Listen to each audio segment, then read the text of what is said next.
Hello friends, once again you all are welcome to the world of physics by K.H. Kohli.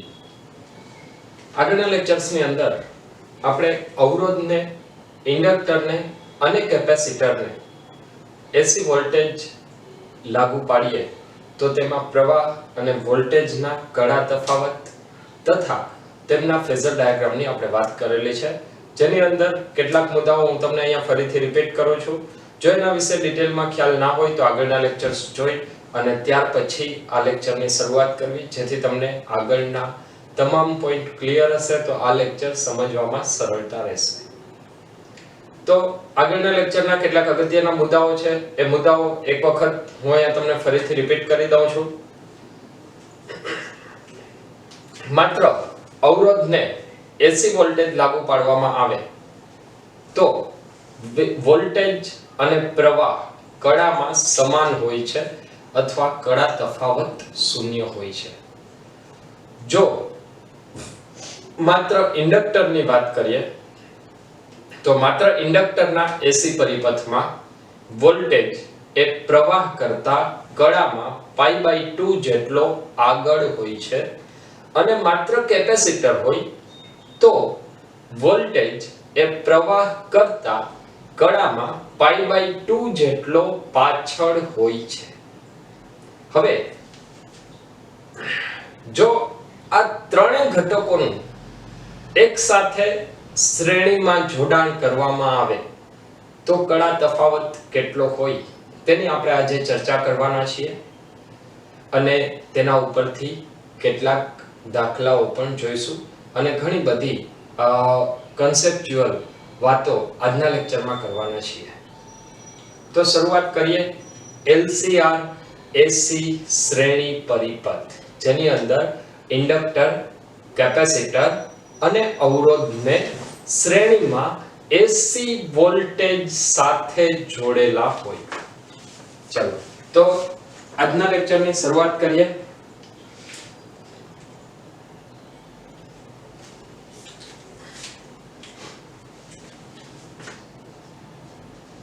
LCR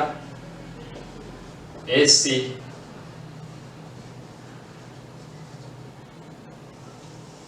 શ્રેણી પરિપથ. સૌપ્રથમ તો નામ જ બતાવે છે કે આપણે એવા પરિપથની વાત કરવાના છીએ કે જેની અંદર ત્રણ ઘટકો શ્રેણીમાં એસી સપ્લાય સાથે જોડાયેલા હોય. આ ત્રણ ઘટકો કયા કયા? તો એ ત્રણ ઘટકોની અંદર આપણે વાત કરવાના છીએ ઇન્ડક્ટર, કેપેસિટર અને અવરોધ. ચલો તો સૌથી પહેલા શરૂઆત કરીએ એક સર્કિટ થી.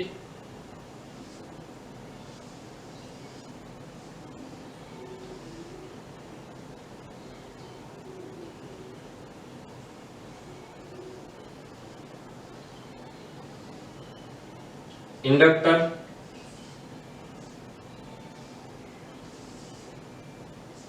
કેપેસિટર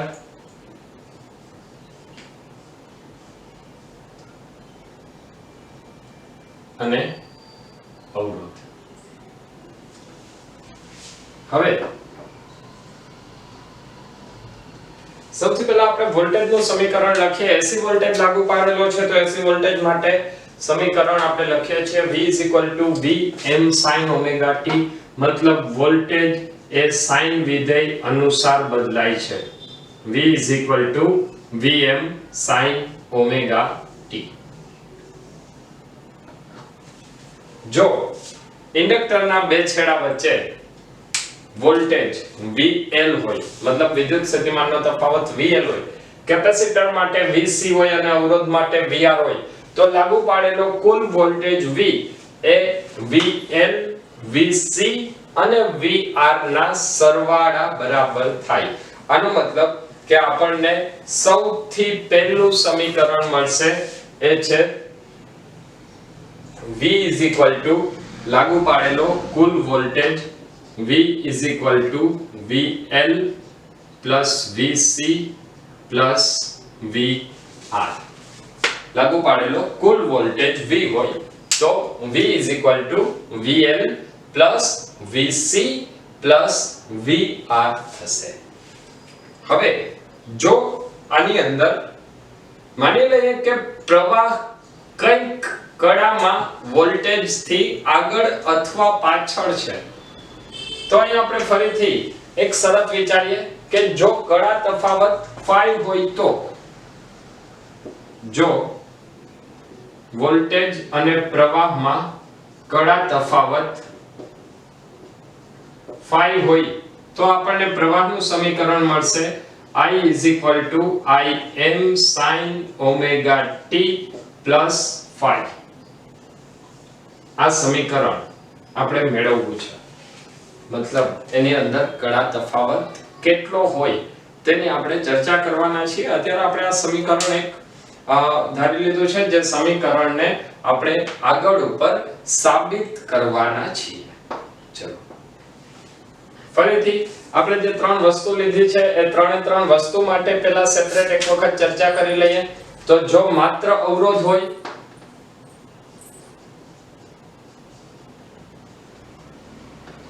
તો માત્ર અવરોધમાં વોલ્ટેજ અને પ્રવાહ કડામાં સમાન હોય. માત્ર ઇન્ડક્ટરમાં વોલ્ટેજ એ પ્રવાહ કરતા કડામાં π/2 જેટલો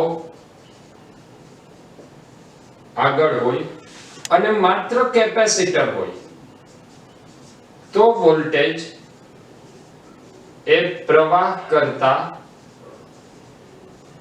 કડામાં π/2 જેટલો પાછળ હોય.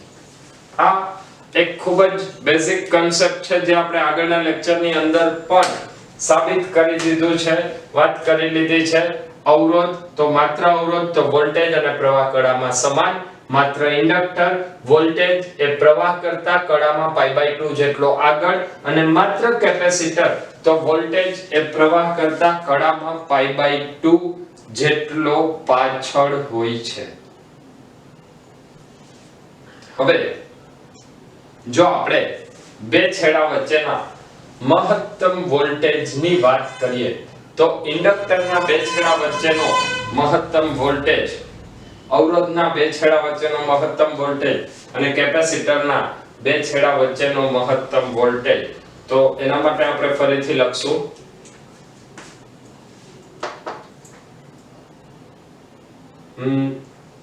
અવરોધ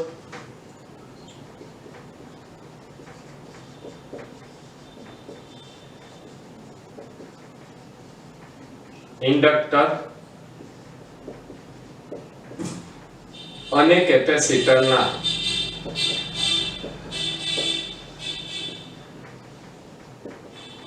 બે છેડા વચ્ચેનો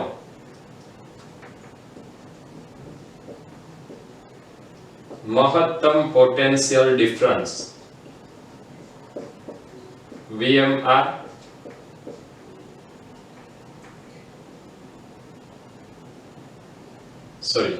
VR maximum, VL maximum અને VC maximum હોય તો હવે આપણે અહીંયા સૂત્ર લખશું V I * R. તો અહીંયા સમીકરણ મળશે VR maximum = IM * R. Inductor માટે મળશે VL maximum = IM * XL અને કેપેસિટર માટે મળશે VC maximum = I maximum * XC. આ ત્રણ ઘટકોનું સમીકરણ છે. હવે જો આપણે વાત કરીએ કે લાગુ પાડેલો કુલ વોલ્ટેજ V એ ત્રણેયના વોલ્ટેજના સરવાળા બરાબર હોય છે, તો ફરીથી આપણે VR, VL અને VC માટે સમીકરણ વિચારીએ. તો તો આના માટે જો તમે અહીંયાથી વાત કરશો તો ઇન્ડક્ટર એ પ્રવાહ કરતા કડામાં π/2 જેટલો આગળ છે, કેપેસિટરમાં વોલ્ટેજ એ પ્રવાહ કરતા કડામાં π/2 જેટલો પાછળ છે. આનો મતલબ આપણને અહીંયા એક અગત્યનું પરિણામ એ મળશે કે ઇન્ડક્ટર અને કેપેસિટર માટે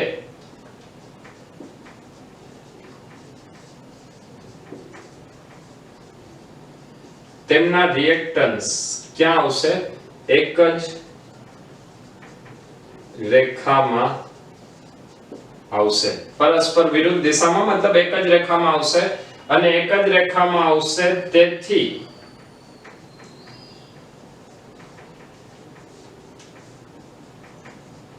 તેમનું પરિણામ માનાંકમાં Vc માઈનસ VL જેટલું થશે. એક જ રેખામાં આવશે તેથી તેનું પરિણામ કેટલું થશે? માનાંકમાં Vc માઈનસ VL, અથવા મહત્તમના સ્વરૂપમાં લખવું હોય તો Vc maximum minus VL maximum જેટલું થશે. આના ઉપરથી હવે આપણે એક ફેઝર ડાયાગ્રામ વિચારીએ અને ફેઝર ડાયાગ્રામ દોર્યા બાદ ફરીથી આપણે પરિણામ તરફ આગળ વધશું.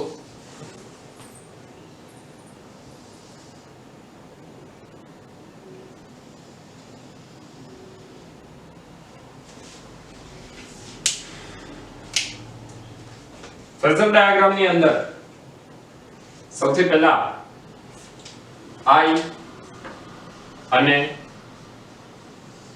VR ની વાત કરીએ તો જો અહીંયા પ્રવાહ I હોય કોઈ એક સમયે ઓમેગા t જેટલી કળામાં, તો ત્યાં અવરોધ માટે વોલ્ટેજ VR આપણને મળશે.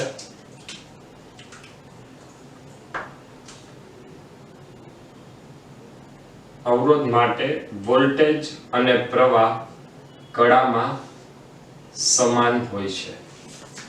તો આના ઉપરથી આપણને VR અને પ્રવાહ બંને કળામાં સમાન છે. હવે જો આપણે ઇન્ડક્ટરની વાત કરીએ તો ઇન્ડક્ટરની અંદર વોલ્ટેજ એ પ્રવાહ કરતા કળામાં π/2 જેટલો આગળ છે. મતલબ જો વોલ્ટેજ, અવરોધનો વોલ્ટેજ અથવા પ્રવાહ અહીંયા હોય તો ઇન્ડક્ટર એને લંબ રૂપે આવશે અને આ મૂલ્ય આવશે VL. અચ્છા, બીજું, હવે જો આ VL હોય તો કેપેસિટર π/2 જેટલું પાછળ છે, મતલબ આ અક્ષ એ VC આવશે અને જો એ VC આવે તો હવે VL માઈનસ VC આપણે બાદ કરીએ તો એના ઉપરથી આપણને ફરીથી એક નવું પરિણામ મળશે અને એ પરિણામ એટલે VL અને VC નો તફાવત. આ જે મૂલ્ય મળ્યું એ મૂલ્ય શું મળશે? VC minus VL. ચલો, ક્લિયર છે આટલું? હવે જો આ બંનેનું આપણે પરિણામ મેળવવું હોય તો એ પરિણામ કેવી રીતે મળશે? તો એ પરિણામ મેળવવા માટે આપણે ત્રિકોણનો નિયમ અથવા સમાંતર બાજુ ચતુષ્કોણનો નિયમ લગાડીએ. જો એ સમાંતર બાજુ ચતુષ્કોણનો નિયમ લગાડશું તો આના ઉપરથી હવે આપણને પરિણામ મળશે અને એ પરિણામમાં પ્રવાહ ઓમેગા t છે જ્યારે વોલ્ટેજ છે એ વોલ્ટેજ કળામાં phi જેટલો પાછળ છે. વોલ્ટેજ પ્રવાહ કરતા કળામાં phi જેટલો પાછળ છે, મતલબ આ આપણને મળશે V. ચલો, આ થશે VR, આ મૂલ્ય આવશે VC VL અને આ આવશે V. અહીંયા હજી એક વાત તમને એડ કરીને લખી દઉં છું કે આપણે આ જે શરત લીધી છે એ શરત શેના માટેની લીધી છે? VC is greater than VL. જો VC is greater than VL હોય તો આપણને આ પરિણામ મળશે. હવે અહીંયા જો આપણે આ ત્રિકોણ વિચારીએ તો એ કાટકોણ ત્રિકોણ થાય ને કાટકોણ ત્રિકોણ માટે કર્ણનો વર્ગ બરાબર બંને બાજુના વર્ગોનો સરવાળો થાય. તો હવે એના ઉપરથી ફરીથી આપણે સમીકરણ લખીએ v²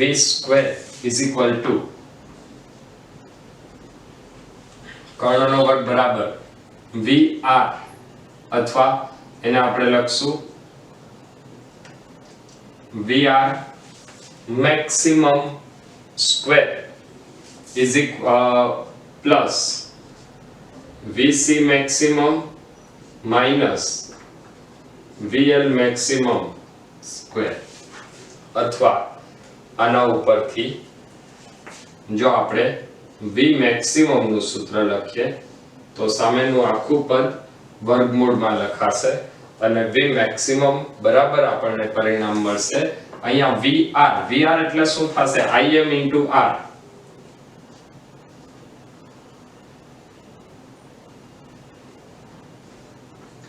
Im square into R square plus આની અંદરથી VC માટે વાત કરીએ તો Im square XC square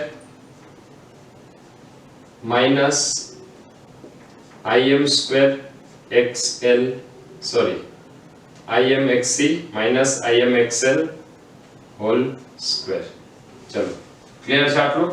જો આની અંદરથી Im કોમન કાઢીએ તો Im નો વર્ગ થશે કૌંસની ઉપર વર્ગ છે એટલે એ Im સ્ક્વેર અને Im સ્ક્વેર આખું કૌંસ વર્ગમૂળની બહાર નીકળે તો એ આવશે Im into under root of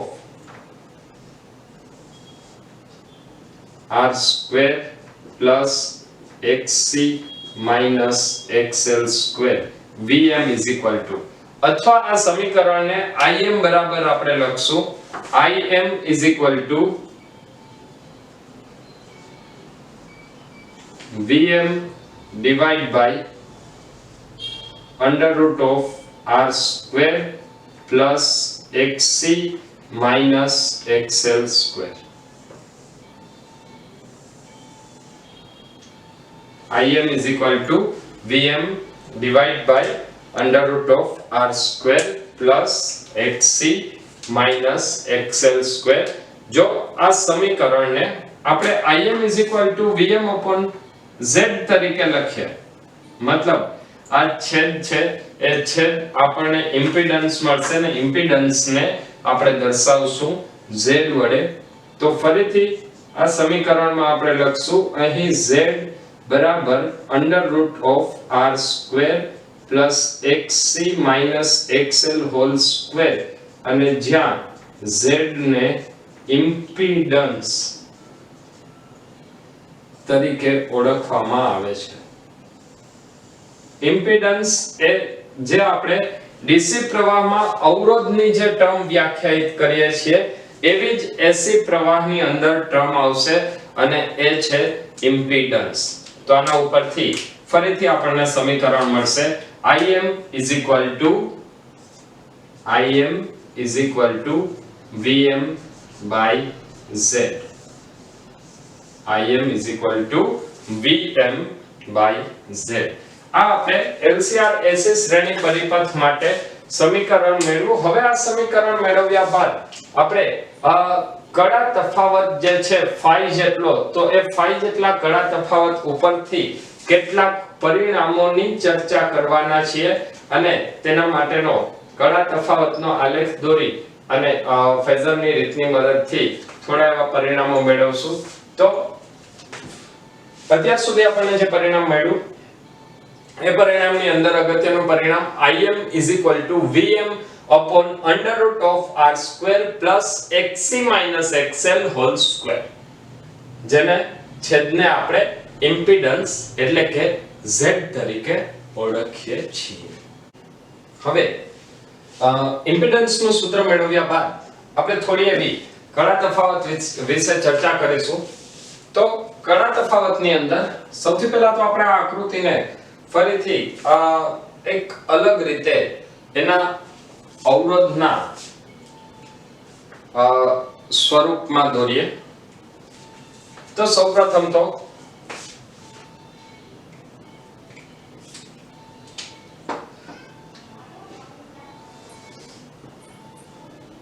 મળશે, માની લઈએ કે આ મૂલ્ય r જેટલું છે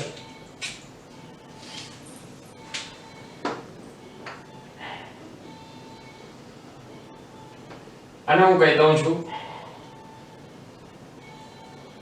VC minus VL, VC minus VL અને સોરી R લખેલું છે એટલે અહીંયા આપણે કહેશું XC minus XL. વોલ્ટેજના સ્વરૂપમાં વાત કરીએ તો બધામાં વોલ્ટેજ આવશે અને અવરોધના સ્વરૂપમાં મતલબ ઇમ્પિડન્સના સ્વરૂપમાં વાત કરીએ તો અહીંયા અવરોધ R આવશે અને અહીંયા તેમનો રિએક્ટન્સ આવશે. તો પરિણામ એ ઇમ્પિડન્સ Z થાય અને જો આની અંદર કડા તફાવત phi જેટલો હોય, આ પરિપથનો કડા તફાવત જો phi જેટલો હોય તો હવે પરિણામ કઈ રીતે લખી શકાય? આની અંદર ક્વેશ્ચન ઉપર ડિપેન્ડ કરશે કે તમને ક્વેશ્ચનમાં કઈ રીતે કયા મૂલ્યો આપેલા છે. એ મૂલ્યો ઉપરથી તમે કોઈ પણ સમીકરણ લગાડી શકો. અહીંયા હું કડા તફાવત માટે સૂત્ર તમને અલગ અલગ સૂત્ર લખીને બતાવું છું, જે સૂત્ર ફરજિયાત તમને ખબર હોવી જોઈએ. ફરીથી કહું છું, અહીંયા આપણે જે VL VC કન્ડિશન લીધી હતી એ જ કન્ડિશનમાં આપણે અહીંયા આગળ વધીએ છીએ. XC is greater than XL. ચલો, તો આના માટે સૌથી પહેલું સૂત્ર આપણે લખી શકીએ. એ સૂત્ર આવશે sin phi is equal to XC minus XL divided by Z. તો phi is equal to sin inverse XC minus XL લખી શકાય. phi is equal to sin inverse XC minus XL divided by Z. ત્યાર પછી આવશે cos phi is equal to શું આવશે? પાછળની બાજુના છેદમાં કર્ણ એટલે r by z અને tan phi માટે લખીએ તો phi is equal to tan inverse XC minus XL upon R. XC minus XL upon R. આ આપણને કડા તફાવતનું સૂત્ર મળશે. આ કડા તફાવતના સૂત્રની સાથે સાથે હજી એક વાત કે જે ખ્યાલ હોવો જોઈએ એ વાત હું અહીંયા કહી દઉં છું કે જો VC LCR AC શ્રેણી પરિપથમાં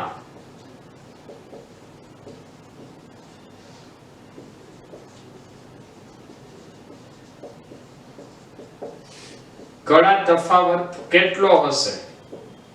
તો એના માટે જો VC is greater than VL, જો VC is greater than VL તો વોલ્ટેજ એ I કરતા phi જેટલો વોલ્ટેજ એ I કરતા phi જેટલો પાછળ હોય. જો VC is less than VL તો વોલ્ટેજ એ પ્રવાહ કરતા phi જેટલો આગળ હોય. પરંતુ જો તમને એવી શરત કહેવામાં આવે VC is equal to VL જેની આગળ ઉપર પણ આપણે ડિટેલમાં ચર્ચા કરવાના છીએ, તો VC is equal to VL હોય તો ફરીથી V અને I વોલ્ટેજ અને પ્રવાહ કડામાં સમાન હોય. હવે ફેઝર ડાયાગ્રામ દોરીએ.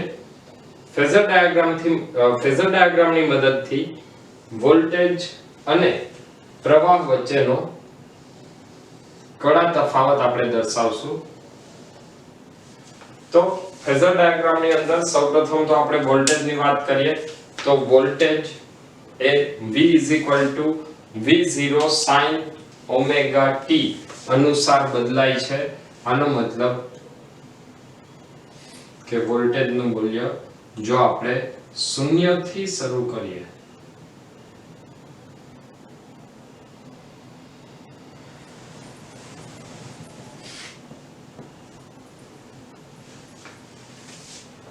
તો હવે અહીં વોલ્ટેજનું જે મહત્તમ મૂલ્ય છે એ વોલ્ટેજનું મહત્તમ મૂલ્ય એ થશે Vm જે કોઈ એક સમયે ઓમેગા ટી જેટલું છે. હવે જો આપણે એવી વાત કરીએ કે પ્રવાહ એક કડામાં ફાઈ જેટલો આગળ પ્રવાહ એક કડામાં વોલ્ટેજ કરતા ફાઈ જેટલો આગળ છે. માની લે કે આને હું કહી દઉં છું ફાઈ, આ થશે Im. તો અહીંયા વોલ્ટેજ એ પાછળ છે, પ્રવાહ કડામાં આગળ છે અને પ્રવાહ કેટલો આગળ છે? ફાઈ જેટલો. જો પ્રવાહ કડામાં ફાઈ જેટલો આગળ હોય તો હવે આના ઉપરથી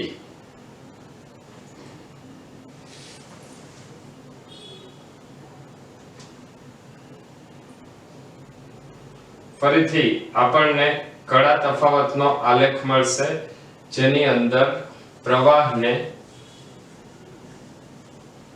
ફાઈ જેટલો આગળ રાખીશું. ચલો, તો એના માટે જે આપણને આલેખ મળશે એ આલેખની અંદર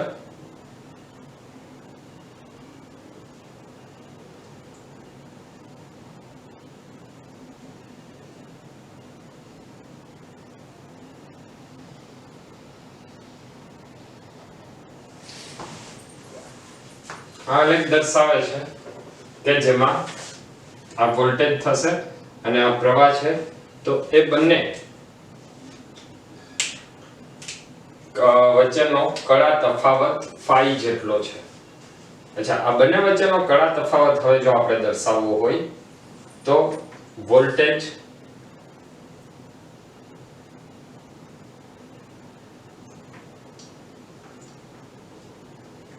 કોઈ સમયે વોલ્ટેજનું મૂલ્ય આ છે અને પ્રવાહનું મૂલ્ય, પ્રવાહ તેનાથી ફાઈ જેટલો આગળ છે, ફાઈ જેટલો આગળ છે મતલબ પ્રવાહનું મૂલ્ય આપણને તે સમયે આટલું મળશે અને એ જ સમયે એ સમયને આપણે કહીશું t. તો t સમયે વોલ્ટેજ ઓમેગા t જેટલો આગળ છે અને પ્રવાહ ઓમેગા t પ્લસ ફાઈ જેટલો આગળ છે. મતલબ વોલ્ટેજ અને પ્રવાહ વચ્ચેનો કડા તફાવત એ થશે ફાઈ જેટલો. આ જે માપ છે એ આવશે ફાઈ. અહીંયા પણ આપણે કડા તફાવત દર્શાવી શકીએ. તો આ દર્શાવે છે કે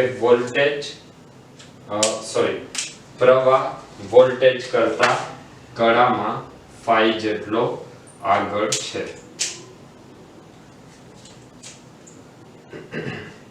વોલ્ટેજ અને આ સમીકરણ થશે પ્રવાહ.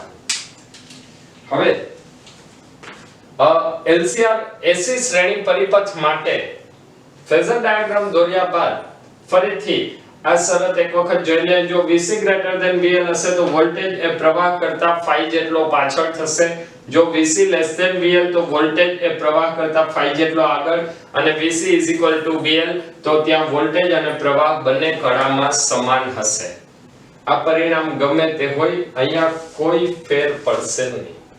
જો VC VL મતલબ XC XL હોય તો XC XL લેશું અને જો XL XC હોય તો XL XC લેશું. તો આ ત્રણેય સૂત્ર ઉપરથી કડા તફાવત શોધી શકાય. આ સૂત્રનો ઉપયોગ કરી અને આપણે કેટલાક દાખલાઓ પ્રેક્ટિસ માટેના કેટલાક સારા ક્વેશ્ચન્સ લેવાના છીએ. એ ક્વેશ્ચન્સ લઈએ એ પહેલા નેક્સ્ટ લેક્ચરની અંદર આપણે વૈશ્લેષિક ઉકેલ LCR એસી શ્રેણી પરિપથનો વૈશ્લેષિક ઉકેલ કેવી રીતે મેળવવો તેની ચર્ચા કરીશું. તો ખૂબ જ ઝડપથી નેક્સ્ટ લેક્ચરની અંદર મળીએ છીએ. ત્યાં સુધી બધા મહેનત કરતા રહો. Wish you all the best.